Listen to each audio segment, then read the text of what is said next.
Greetings, my brothers and sisters. Issachar, the event, is fast approaching October 16th through the 19th.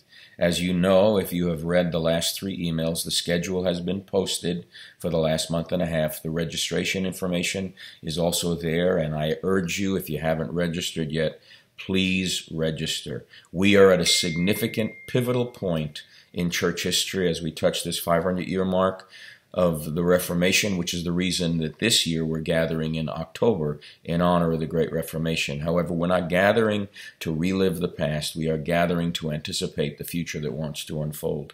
I believe the future belongs to us, and I believe that as we understand the times and know what to do about it, that there will be the kind of expression of prophetic perspective that can cause the conversation in the nation and in our local spheres and measures of influence to shift in favor of a more profound awareness and a greater move of the demonstration of the Spirit and power.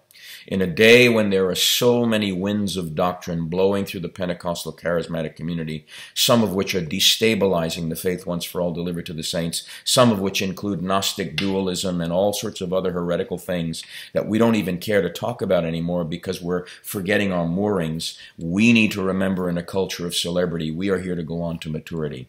And that's the reason that we need to come together as men and women of the Spirit. The Gospel Coalition, Acts 29, are gathering men and women who are talking from a perspective of a new reform perspective that is, in my estimation, void of a real solid hermeneutic from a biblical perspective of Pentecost and the charismatic movement. And while they may seem open to the pneumatology that we would embrace, they certainly do not practice what you and I practice. And I believe that many of the excesses, even in our movement, have to be addressed. We have to see them in terms of what they're indicating and where those trends are going that are taking people away from the truth.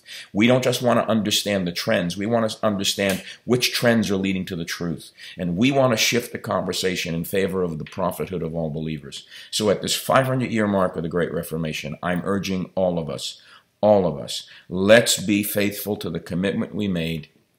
And let's covenant together that as we gather together, we're not merely going to honor the fact that 500 years from the Reformation, we are now looking at a church that is scandalously divided, but that we want to anticipate a future that is filled with hope because the Christ of the future is calling us from the future to the future.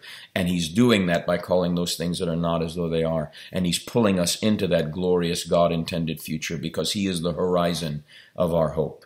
I'm looking forward to hearing from the scholars, the many scholars that will be with us. And I'm looking forward to hearing from the seasoned fathers and mothers that I've asked to speak to us in this season. And I want to say to all of us, because I'm not building something on my own, I'm doing this out of a sense of what God wants us to do together. But I want to say to all of us, if you can hear my heart as someone who's been around the block for 44 years in the gospel, I know many of you have something significant to say, and I don't want you to feel slighted or feel as if I have ignored you in terms of who I've laid out to preach, because I'm not building this schedule this time around particular personalities, though all of us have our personality. But I want everyone to know you're included, you're a part. And I want to hear from all of you in terms of how we converse. But I don't want anyone to fall into the trap of saying, this is going to be my platform to make it big. My generation did that for way too long. And I don't want Issachar to become that. I want us to be built on the integrity of what it means to listen and hear what the Spirit is saying and to act on it with actionable steps that can make a difference. And so I want to say thank you to the men and women of God that have agreed to address us, that are part of Issachar. And I want all of us to celebrate them. And I want to say thank you to all the scholars that will be with us. And so we begin on Monday evening, and we will at 7 o'clock, and we will be done by Wednesday evening at 9 o'clock. And I am persuaded we are going to make history. I look forward to seeing you. Come expecting. Sign up and make sure you've got at least 3 to 5 senior pastors that are signing up as well. Let's make this event historic. Much love.